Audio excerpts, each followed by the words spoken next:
Podem sentar.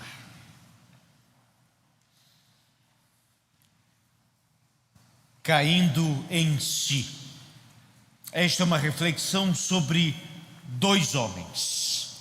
Um, sabemos o nome, Pedro. O outro foi uma parábola de Jesus Cristo. Mas os dois têm uma mesma expressão: caindo em si. E é sobre isso que queremos refletir nesta manhã. Convido os irmãos a abrirem suas Bíblias nesses dois textos. No texto de Marcos, capítulo 14, verso 72. Marcos 14, 72. Diz assim a palavra de Deus: E logo cantou o galo pela segunda vez. Então Pedro se lembrou da palavra que Jesus lhe dissera: antes que 2 vezes cante o galo, tu me negarás 3 vezes. E caindo em si, desatou a chorar.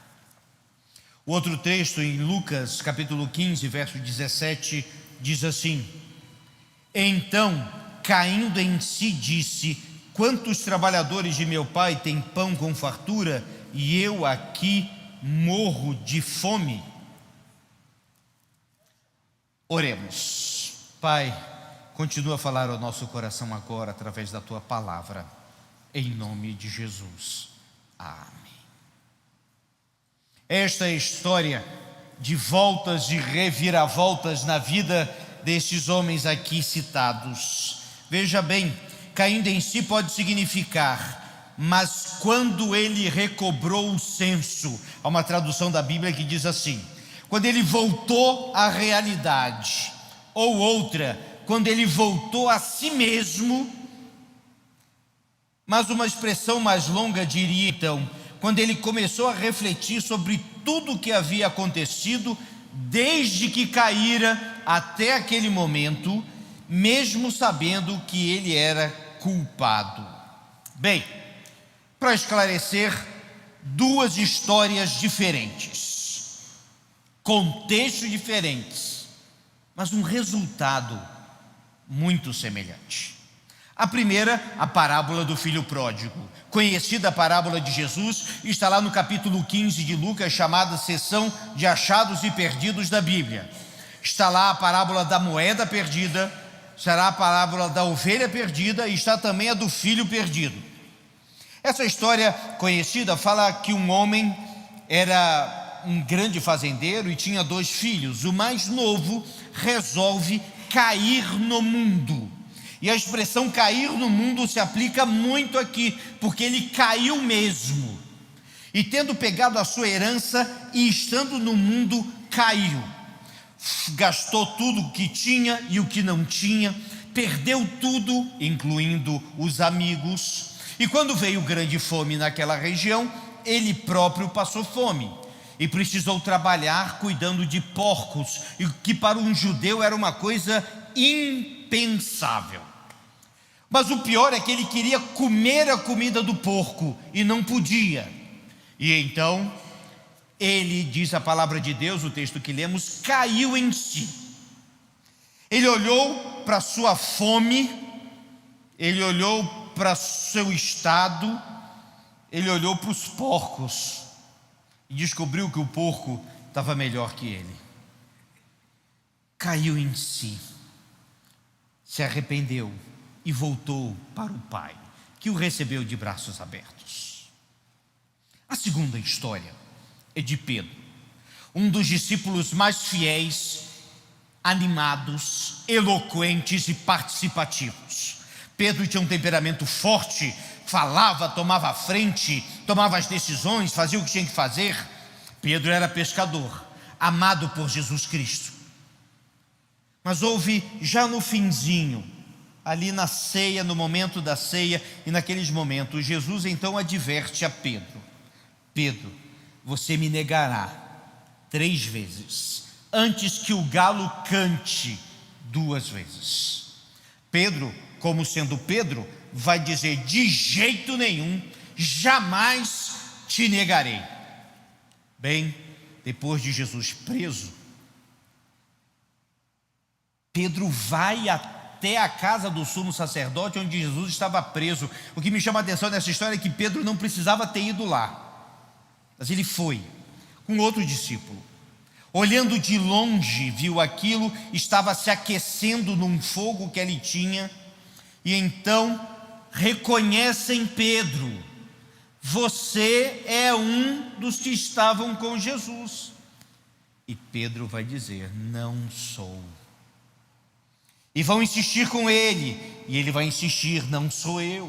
E uma terceira vez ele vai dizer também: não sou eu. E talvez ele tenha nesse momento levantado a voz para acabar com aquela conversa.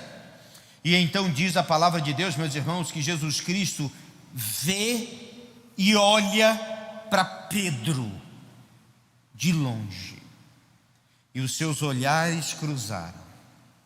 Pedro se lembrou das palavras de Jesus e diz que saiu chorando amargamente, porque ele caiu em si. Histórias diferentes, mas elas têm algumas semelhanças. Vejamos. Primeiro, ambos conheciam o caminho certo. Todos eles. Pedro andou com Cristo 3 anos, foi advertido por Cristo, foi avisado, e não foi algo enigmático, disse claramente. Eles conheciam o caminho certo. Outra semelhança é que eles estavam diante do seu próprio pecado no momento que caem em si. Eles também escolheram pecar e tinham errado muito feio. Um abandonando o seu pai, praticamente desprezando, e o outro negando ao Senhor Jesus. A percepção do pecado veio depois que eles bateram no fundo do poço. Bateu e voltou um pouquinho, de tão forte que foi a queda. Foram confrontados com a realidade, repensaram toda a sua vida, se arrependeram de todo o seu coração, mudaram de vida, mudaram o rumo de suas vidas e nunca mais foram os mesmos. Mas há algumas diferenças. O filho pródigo levou um tempo para chegar ao fundo do poço. Não foi rápido. Diz a história que ele então foi gastando os seus recursos e teve todo um tempo, ele foi caindo. Pedro caiu.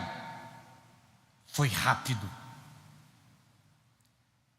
O filho pródigo falhou com a sua família, Pedro com o próprio Cristo.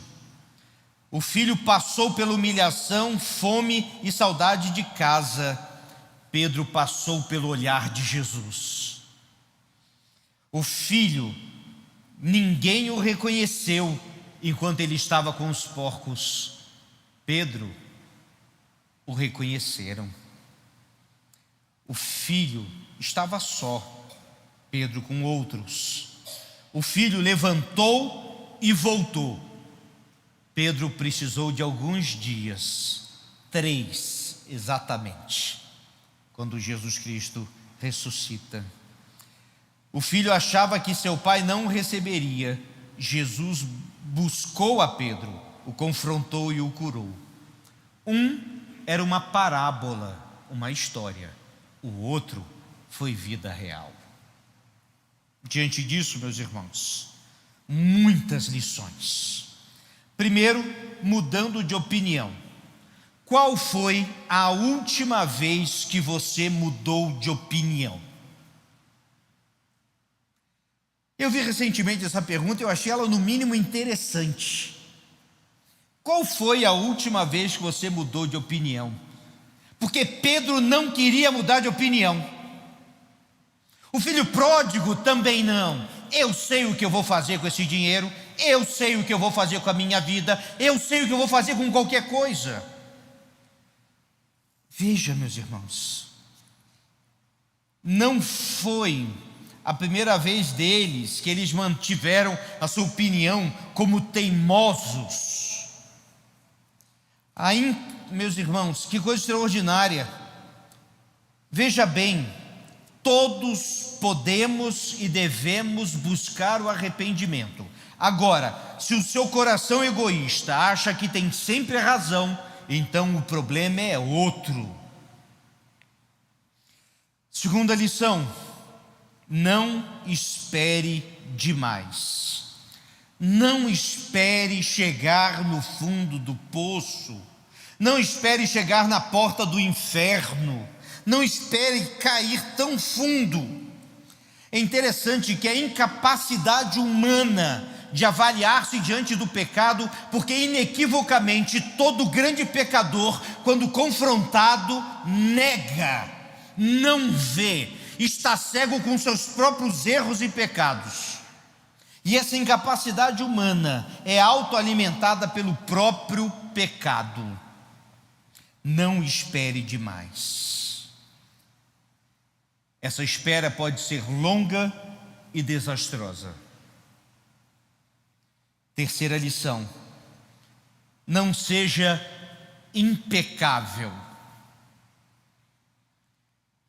Diz a palavra de Deus: enganoso é o coração, mais do que todas as coisas, e desesperadamente corrupto, quem o conhecerá?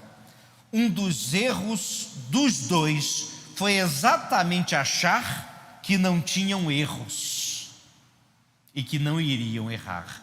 De forma alguma te negarei, disse Pedro, com eloquência, com firmeza, em voz alta, diante de Jesus.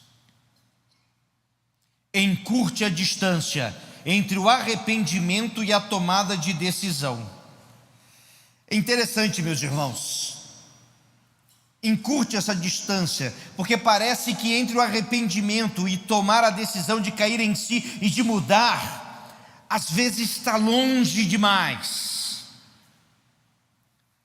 Imagina que Pedro esperou 3 dias, e 3 dias de agonia. Imagino que ele passou ali também. Arrependimento não é listar seus pecados para Deus, é você concordar com o que Deus sabe sobre você. Lembre-se disso. Se nada for feito, nada será feito. Essa máxima óbvia parece que esquecemos na nossa caminhada espiritual. Se você não fizer nada, não se arrepender, não cair em si e ver o que está acontecendo, e não tomar essa decisão de levantar e ir arrependido para os braços do Pai, bem, se você não fizer isso, se Pedro não fosse até o túmulo de Jesus vazio e não corresse em direção ao Mestre, e se nós não fizermos nada, nada será feito. Espere algumas crises. É interessante que nenhum dos dois esperava uma solução fácil. Diz a parábola do filho pródigo que ele já pensou na sua cabeça: meu pai não vai me receber, eu quero ser considerado um dos seus empregados, eu vou ficar quietinho, humilde, com a cabeça baixa, eu vou voltar lá. Ele sabia que não seria fácil a volta, e quando chegou lá, o seu irmão ainda fez uma cena lá com a situação. Pedro também sabia que tinha consequências do que tinha feito. Claro que o pecado traz consequências. E finalmente, não caia para não precisar cair em si. Caindo em si. É interessante, nenhum dos dois precisava cair. Nenhum dos dois. O filho pródigo tinha tudo o que queria, tinha liberdade, tinha um trabalho e tinha tudo que estava ali. Ele não precisava cair. Além disso, tinha a experiência do seu pai, o que ele já tinha visto. Ele não precisava tomar aquelas decisões tão impensadas e inconsequentes, que é claro e é evidente que ia dar problema. Pedro não precisava negar Jesus, como eu falei no início, ele não precisava nem ter ido naquele lugar. Ele só precisava ter ouvido Jesus, e clamado, e orado, e arrependido, continuado. Não caia para não precisar cair. Não há estatística sobre isso, mas certamente a maioria dos pecados deveriam ou seriam facilmente prevenidos, com um pouco de oração e busca da vontade de Deus, caindo em si. Mas se tem uma coisa extraordinária nessas histórias, é que depois disso, eles voltaram, e quando voltaram, nunca mais foram os mesmos. Precisamos ter isso em mente, irmãos, em todo o tempo. Como está a nossa vida diante do Senhor? Como estamos diante do Pai? E se Jesus nos adverte, vamos ouvir, vamos obedecer. E se porventura cair, arrependa-se, caia em si e volte para Deus.